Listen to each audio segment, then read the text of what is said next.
नमस्कार दोस्तों, मैं हूँ मनविंदर और मेरे चैनल पे आप सभी लोगों का बहुत स्वागत है। मोदी सरकार के खिलाफ अविश्वास प्रस्ताव लेकर के आया गया है। जो सरकार पहाड़ की तरह मजबूत है, उसके विरुद्ध अविश्वास का प्रस्ताव लाने की बात समझ नहीं आ रही। ऐसा क्यों किया है विरोधियों ने? और भी कई सवाल हैं दोस्तों। इन सब सवालों के जवाब समझेंगे हम वरिष्ठ पत्रकार ओमकार चौधरी जी से। ओमकार जी, आपका बहुत-बहुत स्वागत है मेरे चैनल पे। बहुत धन्यवाद याद करने के लिए और आपके सभी दर्शकों को भी मेरा नमस्कार।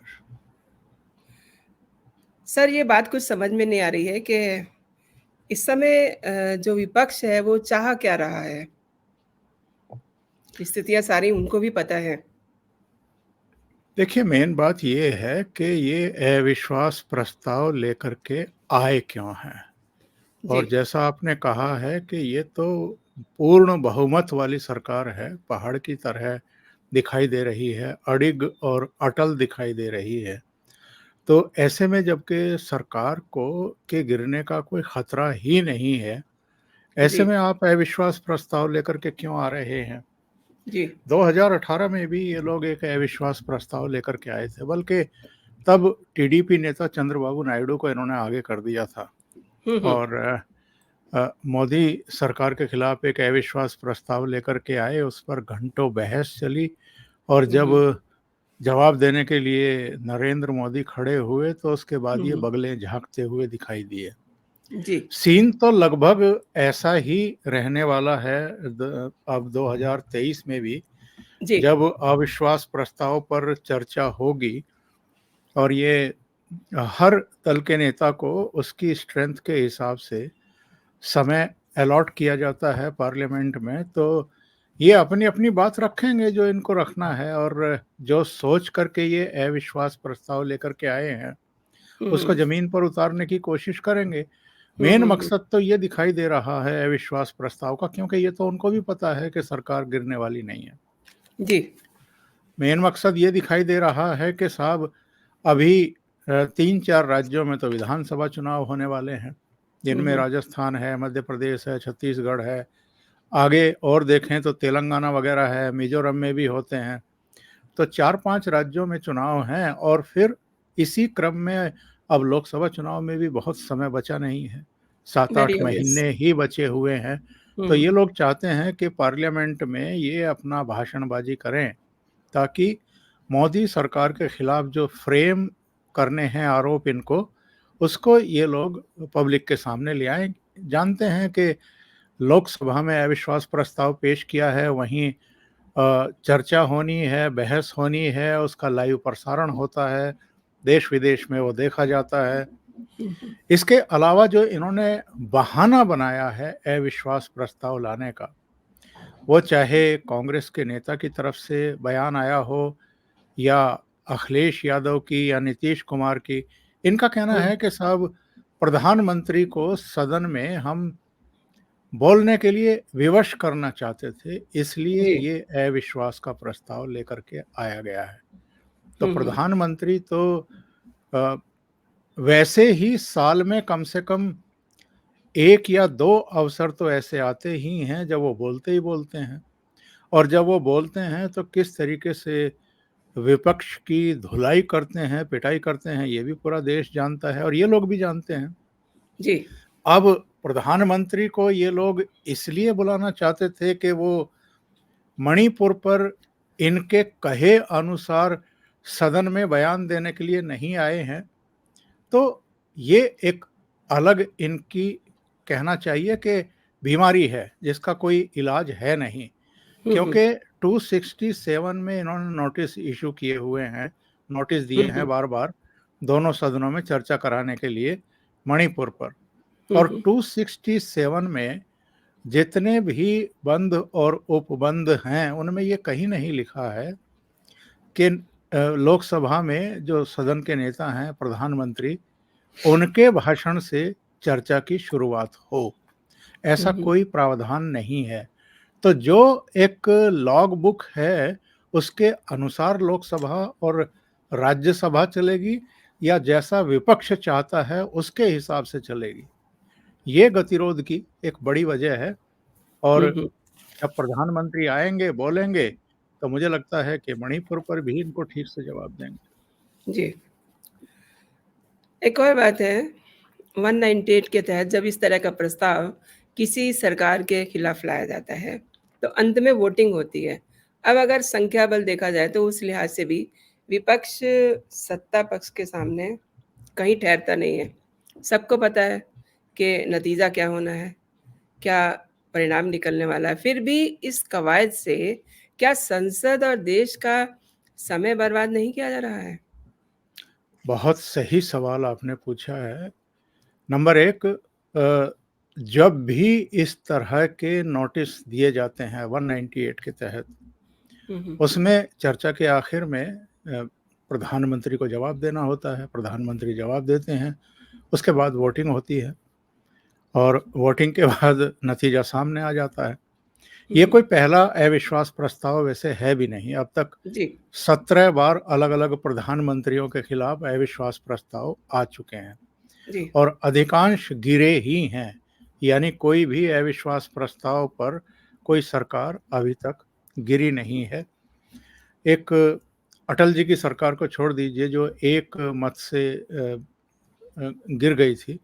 जी। वो मुझे याद नहीं आ रहा कि अविश्वास प्रस्ताव था या विश्वास का प्रस्ताव था, पर उस समय एक मत से गिरी थी और हुँ, जब हुँ। चुनाव हुए थे तो अटल जी को फिर से सरकार बनाने का अवसर मिला था हुँ, हुँ। और ये लोग कामयाब नहीं हुए थे सत्ता में वापसी के लिए। बहरहाल इस अविश्वास प्रस्ताव की के पीछे जो एक्चुअल में इनकी रणनीति है, वो तो लगभग मैंने बता ही दी है शुरू में कि क्या है। हुँ, पर हुँ।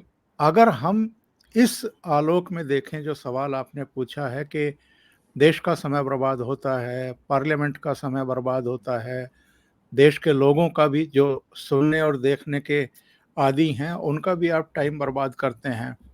पर इससे क्या होता है कि एक अच्छी बात ये हो जाती है कि सबको एक दूसरे की कमियाँ निकालनी होती हैं, जब बहस होती है, जब वो अपना उद्बोधन देते हैं, तो उसमें बहुत सारी चीज़ें पब्लिक के सामने आती हैं। अब आते हैं संख्या बल पर। जी। 2014 में अकेले भारतीय जनता पार्टी के पास ही 282 मेंबर ऑफ पार्लियामेंट थे हुँ, और हुँ। उनके अगर सहयोगियों के भी लगा लें तो 333 की इनकी स्ट्रेंथ थी हुँ, हुँ। और जो राजग के सहयोगी हैं, बीजेपी के हैं, उसके अलावा भी बहुत सारी छोटी पार्टियां और जो निर्दलीय होते हैं, वो आपके साथ ही रहते हैं। तो फिर 2018 में भी ये क्यों लेकर के आए थे? केवल खिसियाहट दिखाने के लिए। जी। और टीडीपी के प्रमुख चंद्रबाबू नायडू उस समय नए-नए राष्ट्रीय जनतांत्रिक गठबंधन को छोड़ कर के इनके कुनबे में शामिल हुए थे, यानी कांग्रेस और दूसरे दलों के कुनबे में। जी, जी। और उस समय के सीन आप देखिए, याद करिए, तो हुँ, वो हुँ। हैदराबाद से बार-बार फ्लाइट लेते थे और हुँ, हुँ। दिल्ली में लैंड करते थे। उस समय वो आंध्र प्रदेश के चीफ मिनिस्टर भी थे। जी। उनको उनको पता नहीं क्या गलतफ़हमी थी या अपने खिसकते हुए जनाधार को बचाए रखने के लिए वो एक स्पेशल घोषणा करवाना चाहते थे कि हुँ, हुँ। विशेष राज्य का दर्जा दे दीजिए, कुछ ग्रांट कर दीजिए ताकि जो खिसकता हुआ जनाधार है वो बच सके। प्रधानमंत्री उस ट्रैप में फँसे नहीं क्योंकि वो अच्छे तरीके से जानते हैं कि इस देश में अकेला आंध्र प्रदेश ही एक राज्य नहीं है। इस देश में बहुत सारे राज्य हैं। किसी एक राज्य को आप स्पेशल स्टेटस दे दें, उसको ग्रांट दे दें, तो फिर 20 और खड़े हो जाएँगे कि हमारी क्या गलती है? तो वहाँ भारतीय जनता जी। पार्टी को नुकसान हो जाएगा। इसलिए वो माने नहीं और ये निकल कर के बाहर चले गए। आज कहाँ हैं चंद्रबाबू नायडू? चंद्रबाबू नायडू को कोई पूछता तक नहीं है। उनकी जी। कोई बाइट भी लेने को तैयार नहीं है। हुँ, और हुँ। जब 2019 में लोकसभा चुनाव हुए और राज्य विधानसभा के चुनाव हुए, तो उनकी जो टीडीपी थी वो औंधे मुँह गिरी। यानी जी। जो व्यक्ति 2018 में नरेंद्र मोदी सरकार के खिलाफ अविश्वास प्रस्ताव लेकर के आया था, आज वो नरेंद्र मोदी के एनडीए के दरवाजे पर बैठा हुआ है कि साहब मुझे जी। अंदर ले जी। और ये लोग उसके लिए दरवाजा खोलने को तैयार नहीं है। इसलिए क्योंकि आंध्र प्रदेश के जो चीफ मिनिस्टर इस समय हैं जगन मोहन रेड्डी, जी। उनके लोकसभा में 22 सांसद हैं और जब भी राज्यसभा में जरूरत पड़ती है तो वो जो राज्यसभा के उनके मेंबर हैं वो सरकार की मदद करते हैं, चाहे जम्मू कश्मीर का स्पेशल स्टेटस खत्म करने की बात हो, एनआईए का एक्ट लाने की बात हो, 3 तलाक वाला मामला था उसमें भी बहुत सारे ऐसे मामले, क्योंकि राज्यसभा में मोदी सरकार को अभी भी बहुमत हासिल नहीं है। उसके अभी 108 या 112 के आसपास एमपी हैं, जबकि बहुमत के लिए 118 एमपी चाहिए। तो कुछ सहयोग दूसरे ऐसे दल, नवीन पटनायक हैं, वाईएसआर है, इनका सहयोग लेकर के वो हर विधेयक पारित करा ले जाते हैं और विपक्ष जो है वो टापता रह जाता है विरोध करते हुए। तो संख्या बल की जहां तक बात है, पहले ही नरेंद्र मोदी के साथ लोकसभा में 301 तो इनके अब अपने खुद के हैं, 303 थे जब 2019 में इलेक्शन हुए थे, 2 घटे हैं तो भी 301 तो इनके पास हैं। इसके अलावा इनके सहयोगी हैं, इसके अलावा नवीन पटनायक जैसे और जगन मोहन रेड्डी जैसे इनके मित्र हैं जो एनडीए का हिस्सा नहीं है लेकिन इनकी मदद करने को तैयार रहते हैं। तो आज सुबह मैं देख रहा था स्ट्रेंथ 351 की स्ट्रेंथ इनके पास है। तो अविश्वास प्रस्ताव आप 1 नहीं 10 ले आइए, उनकी सेहत पे क्या फर्क पड़ने वाला है। इसी तरीके से राज्यसभा में भी ये जो फ्लोर का प्रबंधन है वो बड़े आराम से कर लेते हैं। तो चाहे अविश्वास प्रस्ताव हो या कोई और प्रस्ताव हो इस तरह का, कोई खतरा दूर दूर तक मोदी सरकार को है ही नहीं। ये सिर्फ और सिर्फ एक फ्रस्ट्रेशन है, एक बौखलाहट है और शायद जो मैंने पहले कहा कि लोकसभा और विधानसभा चुनाव के लिए फ्लोर पर अपनी बात कह करके उन राज्यों के मतदाताओं तक और देश के लोगों तक पहुंचाने का एक ये मंच और बहाना तलाश कर रहे थे, वो इसके जरिए इनको मिल गया है। सर, देश ने देखा, देश देख रहा है, हमने देखा कि 20 जुलाई से जब से मानसून सत्र की शुरुआत हुई है, दोनों सदनों में बिल्कुल कामकाज नहीं हुआ, हुआ तो इनका ड्रामा। और पिछले कई सत्रों से ऐसा ही हालत क्यों बनी हुई है? किसी न किसी मुद्दे पे संसद को बाधित कर दिया जाता है। विपक्ष इसमें कोई क्या मतलब उसको कुछ अपना राजनीतिक फ़ायदा दिखाई दे रहा है? देश का तो नुकसान हो ही रहा है। क्या कहते हैं? देखिए, ऐसा है कि जब doctor Manmohan Singh prime minister हुआ करते थे, तो उस समय भ्रष्टाचार के बहुत सारे केस उजागर होते रहते थे। कभी जी। सीएजी की रिपोर्ट से पता लगता था कि कोल गेट में जो है वो 1,76,000 करोड़ का नुकसान हो गया है। कभी 2G को लेकर के हंगामे होते थे। कॉमनवेल्थ गेम्स में जो 70,000 करोड़ का नुकसान हुआ था। महाराष्ट्र में, मुंबई में जो आदर्श सोसाइटी थी उसमें बहुत बड़े घपले हुए थे। वो जी, जी। फौजियों के नाम पर सोसाइटी बनाई गई थी और उसमें कई पॉलिटिशियन, तब के मुख्यमंत्री का भी नाम आ गया था, उनके रिश्तेदारों का भी नाम आ गया था।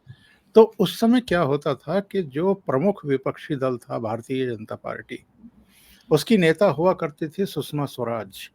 जी। तो सुषमा स्वराज के नेतृत्व में इन मुद्दों को लेकर के जो भ्रष्टाचार के अनवरत किस्से सामने आ रहे हैं मीडिया के जरिए या जो सीएजी की रिपोर्ट है उसके जरिए, इन पर आप बहस कराइए, जेपीसी गठित करिए। जेपीसी मतलब सभी दलों की एक कमेटी जो जी। इन पूरे मामलों की तह तक जाए, सुनवाई करे और फिर नतीजों पर पहुंचे।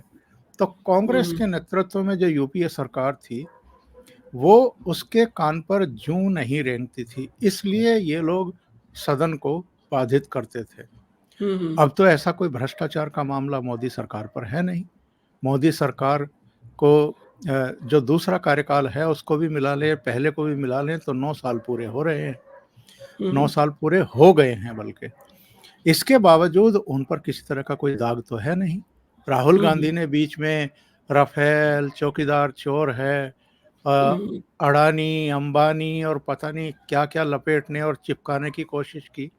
लेकिन मेरा ये मानना है कि आरोप उसके ऊपर चिपकते हैं जिसकी छवि वैसी हो, यानी भ्रष्टाचारी की हो। एक जी। एक ऐसा नेता देश का जो जिसको ना अपने किसी दामाद की चिंता करनी है, ना किसी अपने बेटे की चिंता करनी है, ना खानदान के किसी व्यक्ति को ओबलाइज़ करना है या स्ट्रेंथन करना है या उसके लिए भ्रष्टाचार करना है। एक ऐसा व्यक्ति जो इतने बड़े प्रधानमंत्री हाउस में सिर्फ़ एक रूम में रहता हो और गुजरात से अपना रसोइया लेकर के आया हो, जो दाल-भात और खिचड़ी खाने वाला हो, हुँ, वो हुँ। प्रधानमंत्री किसके लिए भ्रष्टाचार करेगा? अपने परिवार के किसी व्यक्ति को अपने पास नहीं रखता है। एक बार उनकी मदर ज़रूर 7-8 दिन के लिए आई थी हुँ, और हुँ। उन्होंने कहा कि भई मेरा तो यहाँ मन नहीं लग रहा है, तू तो अपने काम में व्यस्त रहता है। उनको फिर उन्होंने वापस भेज दिया था। एक ऐसा व्यक्ति जो जब 13 साढ़े 13 साल गुजरात का चीफ मिनिस्टर रहते हुए वहाँ से सेवा मुक्त होकर के प्रधानमंत्री पद की शपथ लेने वाला था, तो उनके खाते में जो चीफ मिनिस्टर की सैलरी होती है, भत्ते होते हैं, कुल मिलाकर के 55 लाख के आसपास था। तो उन्होंने अपने चीफ सेक्रेटरी को बुलाया और कहा कि भई ये जो 55 लाख रुपया है, ये जो मेरा ड्राइवर था या जो मेरी सेवा में लगे हुए मेरे आस-पास के लोग थे, उनके परिवार वालों को दे दो, ताकि उनके बच्चों की शादी में, ब्याह में, शिक्षा में, स्वास्थ्य में काम आ सके। यानी जो आदमी अपना चीफ मिनिस्टर का टोटल भत्ता, वेतन सब कुछ अपने साथ काम करने वालों के परिवार वालों के लिए छोड़ आया हो, वो भ्रष्टाचार करेगा।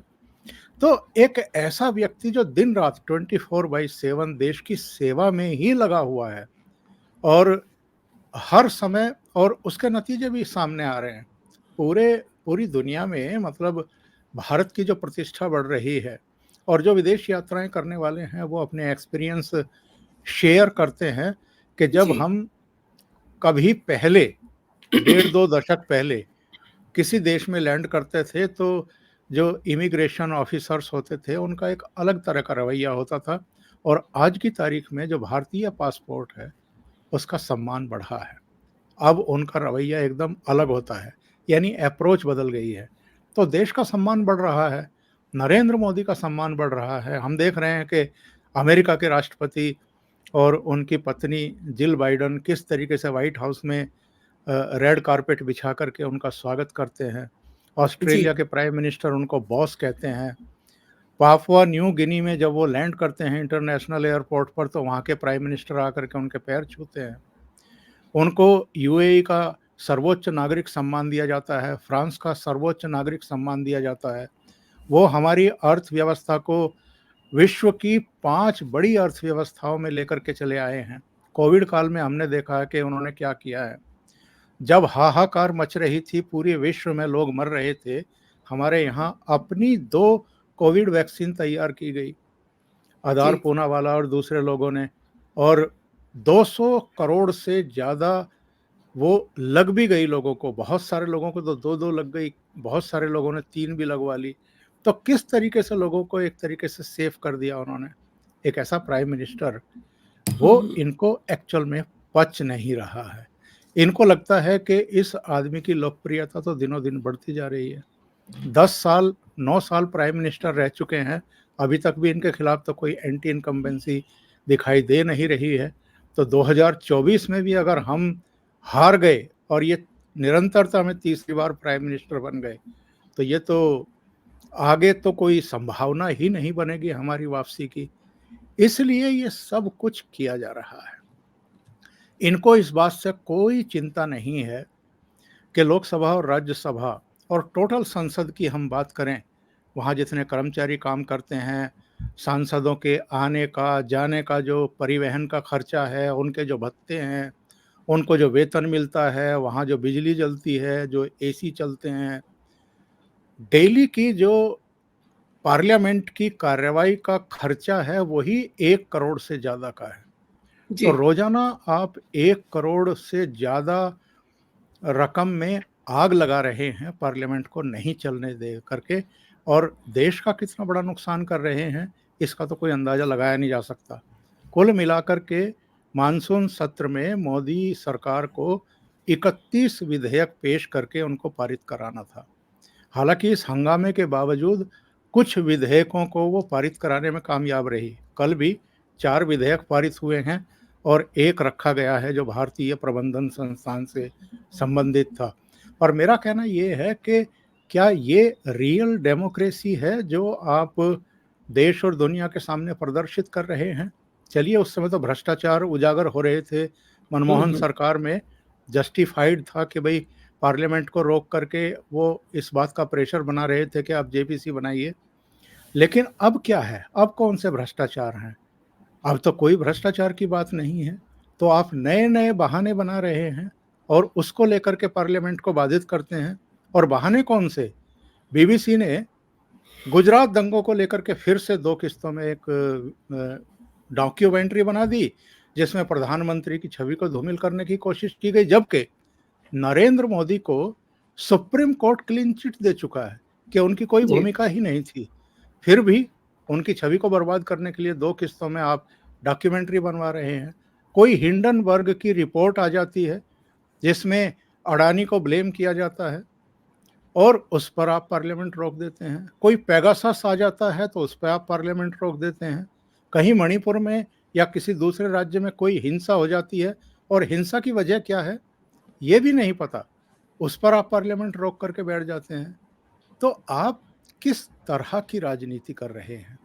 और इतनी नेगेटिविटी को लेकर के अगर आप बैठे हैं और हर हाल में मोदी की छवि को धूमिल करना चाहते हैं, तो अब जो ये सोशल मीडिया का ज़माना है, इसमें अब हर आदमी हकीकत से अवगत हो चुका है।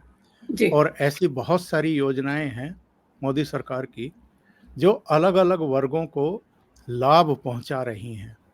तो वो जो लाभ जिन लोगों के पास पहुंच रहा है, वो आपके इस दुष्प्रचार से और जो ये आप कॉस्मेटिक तरीके से मुद्दों को बनाते हैं, उछालते हैं और जिसमें ये लुटियन मीडिया भी आपका मददगार बनता है, इससे आप कुछ हासिल कर नहीं पाएंगे, बल्कि इससे आपकी छवि जो है वो और खराब होती जा रही है। विपक्ष की ओर से लगातार मणिपुर पर प्रधानमंत्री के बयान की मांग की जा रही है। उन्हें बयान देकर के खत्म कर देना चाहिए था। ऐसा भी हो सकता था ना? लेकिन प्रधानमंत्री ने ऐसा क्यों नहीं किया? ताकि वहीं पर ये सारी बात खत्म हो जाती, ये सारा मुद्दा निपट जाता। क्या नहीं, कहते हैं सर? ये पहला अवसर नहीं है जब इन्होंने प्राइम मिनिस्टर को लेकर के जिद की है कि वो ही आएँ, वो ही पार्लियामेंट में बयान दें। ये जो दुष्प्रचार किया जा रहा है कि प्राइम मिनिस्टर मणिपुर पर कुछ बोल ही नहीं रहे हैं। 20 जुलाई का ज़रा फुटेज उठा करके देखिए, सोशल मीडिया पर प्राइम मिनिस्टर का बयान है। हर संसद सत्र से ठीक पहले मीडिया से बात करने की एक परिपाटी चली आ रही है प्राइम मिनिस्टर की, वो कोई भी प्राइम मिनिस्टर हो। हम तो बरसों से देख रहे हैं, पीवी जी। नरसिम्हा राव थे, आई के गुजराल हों, देवगौड़ा हों, अटल जी हों, मनमोहन सिंह हों या नरेंद्र मोदी हों, वो जिस दिन पहला सत्र का दिन होता है उससे पहले संसद भवन में प्रविष्ट होने से पहले गाड़ी से उतरते हैं और आकर के मीडिया से बात करते हैं जी। और अपील करते हैं सभी दलों से कि भाई आप सकारात्मक दृष्टि से हर मुद्दे पर चर्चा करिए। हम हर मुद्दे पर चर्चा करने और जवाब देने के लिए तैयार हैं और डेमोक्रेसी में यही होता है। जी। लेकिन उस दिन प्राइम मिनिस्टर ने मणिपुर पर बोला था। बिल्कुल बोला था। सुप्रीम कोर्ट का तो स्वतः संज्ञान बाद में आया था। जी। प्राइम मिनिस्टर पहले बोल चुके थे, पार्लियामेंट परिसर में ही खड़े थे, मीडिया के सामने खड़े थे, लाइव हो रहा था और उन्होंने कहा था कि पूरे देश का सिर शर्म से झुका हुआ है और मैं जी। पीड़ा से और क्रोध से भरा हुआ हूँ। जी। जिन्होंने भी ये कुकृत्य किया है, अपराध किया है, हम उनको छोड़ेंगे नहीं। जी। तो प्रधानमंत्री पार्लियामेंट में दीवार के इस तरफ खड़े होकर के बोल रहे हैं या उस तरफ खड़े होकर के बोल रहे हैं, इससे क्या फ़र्क पड़ना चाहिए? उन्होंने मणिपुर पर अगर बयान दिया है, तो आप ये तो नहीं कह सकते कि उन्होंने चुप्पी साध रखी है और वो बयान ही नहीं दिया है। जी। लेकिन इनका कहना है कि जी पार्लियामेंट के बाहर बयान क्यों दिया है? यानी दीवार के इस तरफ खड़े होकर के बयान क्यों दिया है, दीवार के जी। उस तरफ खड़े होकर के बयान क्यों नहीं दिया? ये हुँ, हुँ। वाहियात बातें हैं और आपको किसी न किसी मुद्दे को एक इश्यू बना करके और पार्लियामेंट को बाधित करना है। कोई सत्र आप पेगासस की भेंट चढ़ा देते हैं, कोई जी। सत्र हिंडनबर्ग की रिपोर्ट के भेंट चढ़ा देते हैं, कोई बीबीसी की एक फेक डॉक्यूमेंट्री की भेंट चढ़ा देते हैं। आपको एक बहाना चाहिए पार्लियामेंट का टाइम बर्बाद करने का और देश को भी नुकसान पहुंचाने का। इनको क्या फ़ायदा नुकसान हो रहा है, ये तो छोड़ ही दीजिए। इससे किसी को कोई फ़ायदा नहीं होता है। हुँ, हुँ। आप किसी ने एक लकीर खींची है कि यहाँ तक मेरी लकीर है, आप उससे बड़ी लकीर खींच के दिखाइए ना। आप उसकी लकीर को मिटाने की कोशिश करेंगे तो खुद ही मिट जाएँगे। तो यही हो रहा है आज हमारे देश में विपक्ष का और लगातार डिक्लाइन पे हैं ये, क्योंकि पब्लिक इस तरह की हरकतों को पसंद नहीं करती है। डेमोक्रेसी का मतलब स्वच्छंदता तो नहीं होती ही है। स्वतंत्रता होती है, स्वतंत्र तरीके से आप अभिव्यक्त कर सकते हैं अपने विचारों को, लेकिन अगर आप किसी को डैमेज करने की कोशिश करें, डेमोक्रेसी को पंगु बनाने की कोशिश करें, लोकतंत्र का जो सबसे बड़ा मंदिर है, उसको बंधक बनाने की कोशिश करें, तो फिर आप नहीं जीत सकते। आप पब्लिक का विश्वास बिल्कुल नहीं जीत सकते।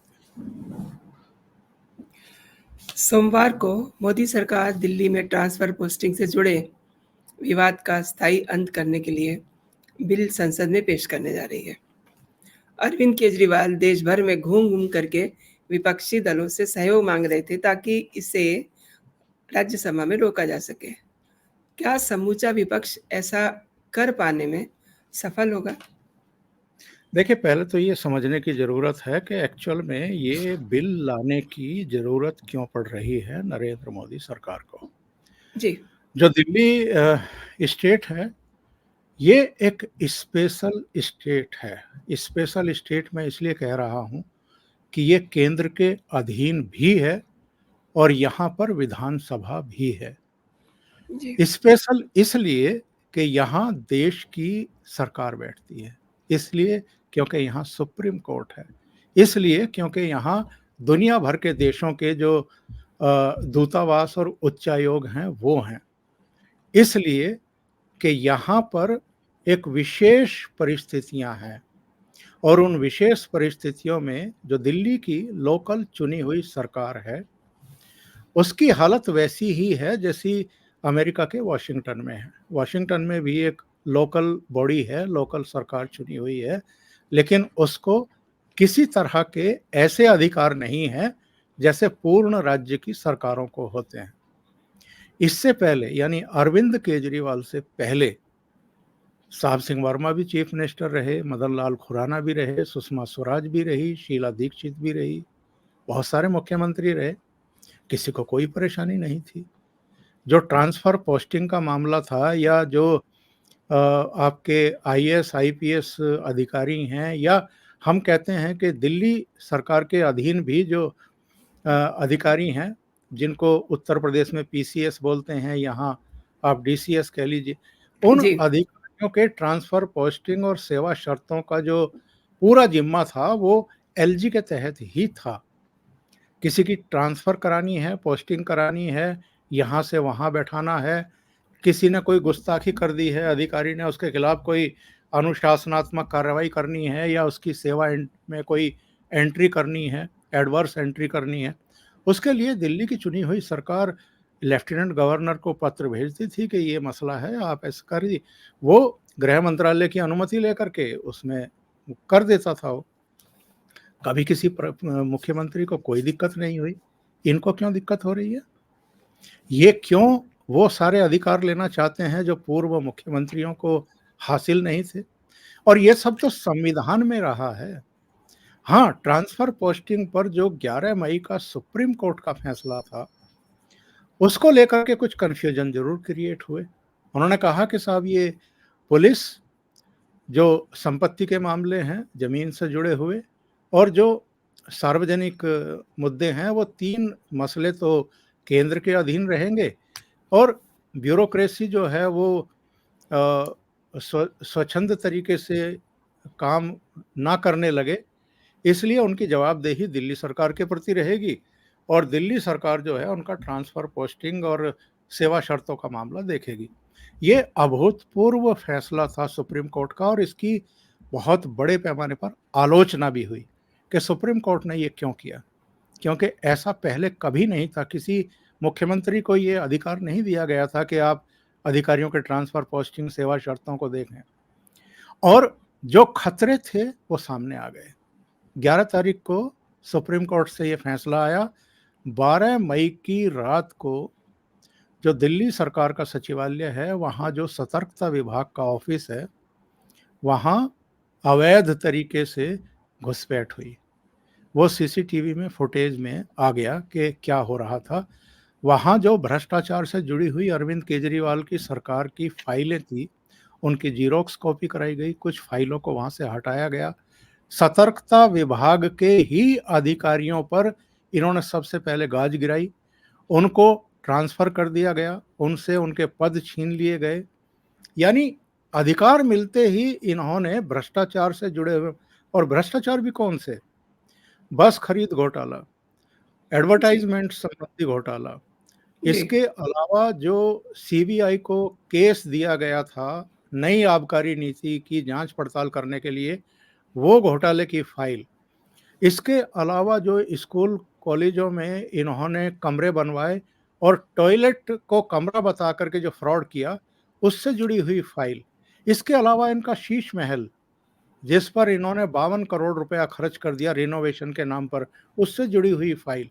यानी भ्रष्टाचार से जुड़ी हुई जो जांच पड़ताल की फाइलें थी, उनकी जीरोक्स कॉपी करा करके और उस विभाग के अधिकारियों को ट्रांसफर करके इन्होंने बता दिया कि हमें अगर अधिकार मिल गया है तो हम क्या कर सकते हैं।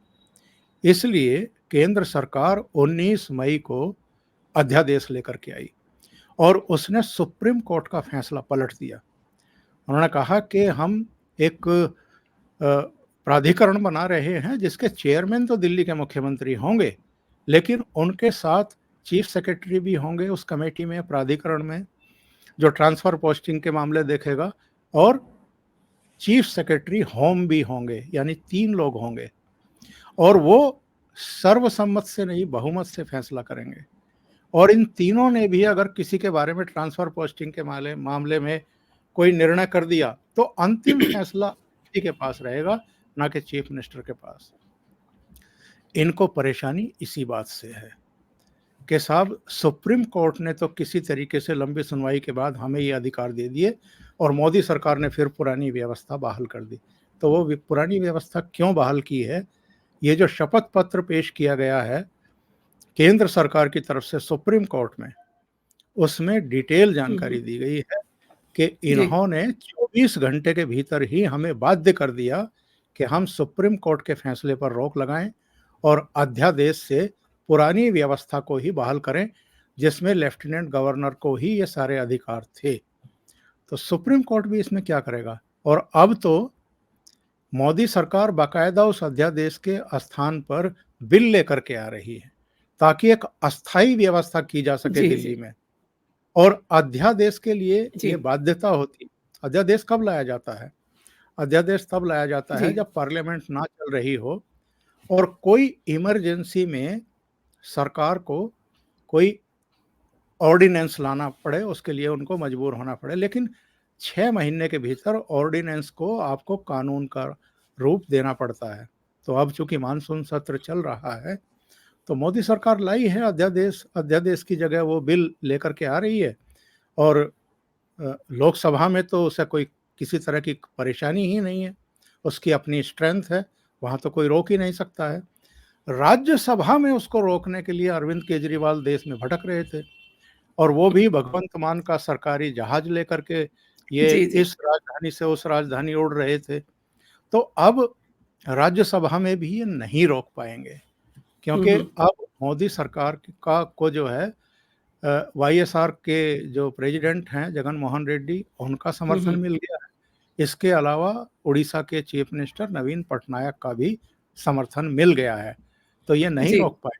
सारी भागदौड़ के बावजूद वो बिल पारित होगा, अध्यादेश का स्थान लेगा। और अब सुप्रीम कोर्ट ने जो 5 जजों की संविधान पीठ इस मसले पर बनाई है, वहाँ अकादमिक चर्चा के अलावा वो कुछ कर पाएँगे, ऐसा संभव नहीं है। क्योंकि जब संसद से कानून बन जाता है, राष्ट्रपति की मोहर लग जाती है, तो उसके बाद सुप्रीम कोर्ट बेबस हो जाता है, वो कुछ नहीं कर सकता। ओमकार जी, आपने अविश्वास प्रस्ताव पे बता दिया कि कौन क्या करेगा, किस तरीके से चीज़ें होंगी और इसके अलावा दिल्ली अध्यादेश पे भी आपने बहुत विस्तार से बताया। बहुत-बहुत शुक्रिया आपका। मैं समझती हूँ दर्शकों को समझ में आ गया होगा कि वास्तविकता क्या है। एक बार फिर आपका बहुत-बहुत शुक्रिया। बहुत धन्यवाद आपका। नमस्कार। नमस्कार।